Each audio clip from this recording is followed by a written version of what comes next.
ಯಾರೇ BPL card ನಿಜವಾಗ್ಲೂ ಕೂಡ ಅವ್ರಿಗೆ ತೊಂದರೆ ಆಗಿರೋದನ್ನ 15 ದಿನದಲ್ಲಿ ಮತ್ತೆ ವಾಪಸ್ ಕೊಡಿ. ನಮಸ್ಕಾರ ವೀಕ್ಷಕರೇ, ಮತ್ತೊಂದು ಹೊಸ ಮಾಹಿತಿಯೊಂದಿಗೆ ತಮಗೆಲ್ಲರಿಗೂ ನಮ್ಮ ಒಂದು ಯೂಟ್ಯೂಬ್ ಚಾನಲ್ಗೆ ಸ್ವಾಗತ.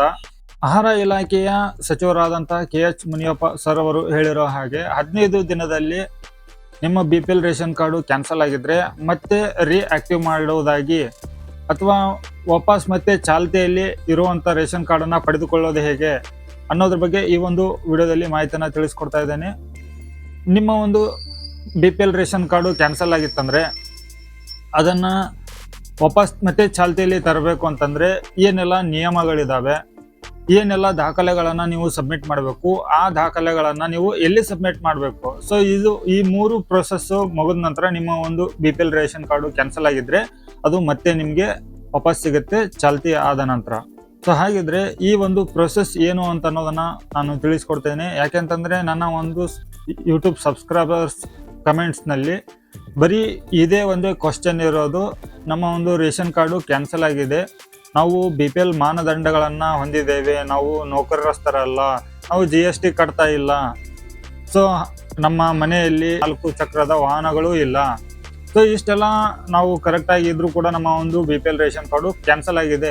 ಸೊ ಅದಕ್ಕಾಗಿ ಇದ್ರ ಬಗ್ಗೆ ಸಂಪೂರ್ಣವಾದಂತ ಮಾಹಿತಿಯನ್ನ ತಿಳಿಸ್ಕೊಡಿ. ನಾವು ನಮ್ಮ ಒಂದು ಕ್ಯಾನ್ಸಲ್ ಆದ BPL ರೇಷನ್ ಕಾರ್ಡನ್ನ ಮತ್ತೆ ಯಾವ ತರ ಚಾಲ್ತಿ ಮಾಡಿಬಿಟ್ಟು ಅದನ್ನ ಪಡೆದುಕೊಳ್ಳೋದು ಹೇಗೆ ಅಂತ ಅನ್ನೋದನ್ನ ತಿಳಿಸಿ ಅಂತ ಹೇಳಿ ಕೇಳ್ತಾ ಇರೋದ್ರಿಂದ ಈ ಒಂದು ವಿಡಿಯೋನ ಡೆಡಿಕೇಟೆಡ್ಲಿ ಮಾಡ್ತಾ ಇರೋದು. ಕ್ಯಾನ್ಸಲ್ ಆದ BPL ರೇಷನ್ ಕಾರ್ಡನ್ನ ಮತ್ತೆ ಯಾವ ತರ ನಾವು ಆಕ್ಟಿವ್ ಮಾಡ್ಕೊಂಡ್ಬಿಟ್ಟು ಚಾಲ್ತಿಯಲ್ಲಿ ಬರೋ ಹಾಗೆ ಮಾಡೋದು ಹೇಗೆ ಅಂತೇಳಿ ತಿಳಿಸ್ಕೊಡ್ತಾ ಇದ್ದೇನೆ. ಸೊ ವಿಡಿಯೋನ ಪೂರ್ತಿಯಾಗಿ ನೋಡಿ. ಚಾನಲ್ಗೆ ಯಾರೆಲ್ಲ ಹೊಸಬ್ರು ಇದ್ರು ಚಾನಲ್ಗೆ ತಪ್ಪದೇನೆ ಸಬ್ಸ್ಕ್ರೈಬ್ ಮಾಡ್ಕೊಳ್ಳಿ. ಇದೇ ತರ ಉಪಯುಕ್ತ ಮಾಹಿತಿಗಳು ನಿಮಗೆ ನಿರಂತರವಾಗಿ ನೋಟಿಫಿಕೇಶನ್ ಬರ್ತಾ ಇರುತ್ತೆ.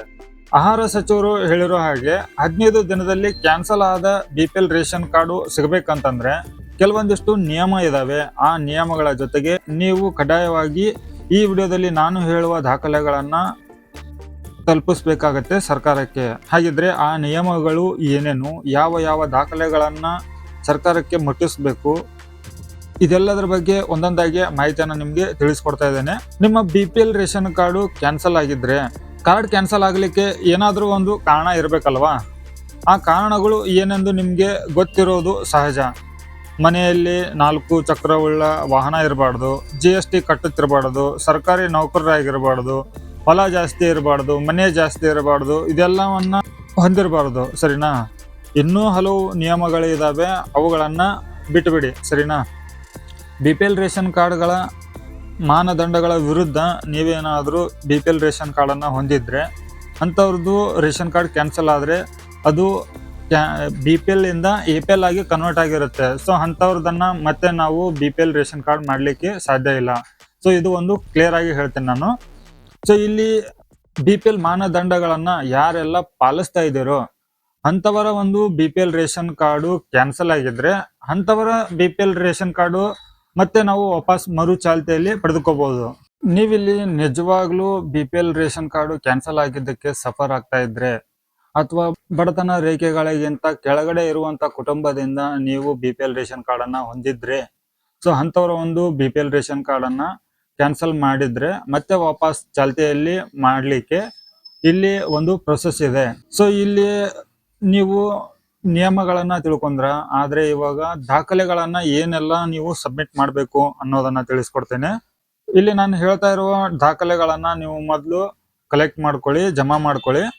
ನಿಮ್ಮ ಕ್ಯಾನ್ಸಲ್ ಆದ BPL ರೇಷನ್ ಕಾರ್ಡು, ನಂತರ ಆಧಾರ್ ಕಾರ್ಡು, ನಿಮ್ಮ ಜಾತಿ ಆದಾಯ ಪ್ರಮಾಣ ಪತ್ರ, ಮತ್ತೆ ನೀವು ವಾಸಿಸ್ತಾ ಇರುವಂತ ವಾಸಸ್ಥಳ ಪ್ರಮಾಣ ಪತ್ರ, ಇದ್ರ ಜೊತೆಗೆ ಬ್ಯಾಂಕ್ ಪಾಸ್ಬುಕ್ ಕೂಡ ತೆಗೆದುಕೊಳ್ಳಿ. ಸೊ ಇದು ಹೆಚ್ಚಿನ ದಾಖಲೆಯಾಗಿ ನಿಮ್ಗೆ ಉಪಯೋಗ ಆಗುತ್ತೆ. ಯಾಕೆಂತಂದ್ರೆ ನಿಮ್ಮ ಬ್ಯಾಂಕಿನಲ್ಲಿ ಏನಾದ್ರೂ ಟ್ರಾನ್ಸಾಕ್ಷನ್ ಹೆಚ್ಚು ಕಡಿಮೆ ಆಗಿದ್ರು ಕೂಡ ನಿಮ್ಗೆ GST ಪೇಯರು ಅಥವಾ ನಿಮ್ಮ ಅಕೌಂಟ್ ನಲ್ಲಿ ಇಷ್ಟು ಟ್ರಾನ್ಸಾಕ್ಷನ್ ಆಗಿರೋದ್ರಿಂದ ಇನ್ಕಮ್ ಜಾಸ್ತಿ ಆಗಿದೆ ಅಂತ ಹೇಳಿ ಕೂಡ ಒಂದು ರೀಸನ್ ಆಗಿರುತ್ತೆ. ಸೊ ಅದಕ್ಕಾಗಿ ಇದನ್ನ ನೀವು ಯಾವುದೇ ತರ ಸರ್ಕಾರಿ ನೌಕರರಲ್ಲ, GST ಪೇ ಮಾಡ್ತಾ ಇಲ್ಲ, ಟ್ರಾನ್ಸಾಕ್ಷನ್ ಕಡಿಮೆ ಇದೆ ಅಂತ ತಿಳಿಸ್ಕೊಳ್ಳಿಕ್ಕೆ ಇದು ಒಂದು ಎಕ್ಸ್ಟ್ರಾ ಪ್ರೂಫ್ ಇದು. ಸೊ ಇಷ್ಟೆಲ್ಲ ದಾಖಲೆಗಳನ್ನ ಒರಿಜಿನಲ್ ಮತ್ತೆ ಇದರ ಒಂದು ಜೆರಾಕ್ಸ್ ಕಾಪಿಯನ್ನ ಇಟ್ಕೊಳ್ಳಿ. ಸೊ ಒರಿಜಿನಲ್ ತೋರಿಸಿದ ನಂತರ ನೀವು ಜೆರಾಕ್ಸ್ ಕಾಪಿಯನ್ನ ಅಲ್ಲಿ ಕೊಟ್ಟು ಬರ್ಬೇಕಾಗತ್ತೆ. ಸೊ ಇದರ ನಂತರ ಈ ದಾಖಲೆಗಳನ್ನ ನೀವು ಹತ್ತಿರದ ಫುಡ್ ಆಫೀಸ್ ಆಹಾರ ಇಲಾಖೆಗೆ ಈ ಒಂದು ದಾಖಲೆಗಳನ್ನ ತಲುಪಿಸ್ಬೇಕಾಗತ್ತೆ.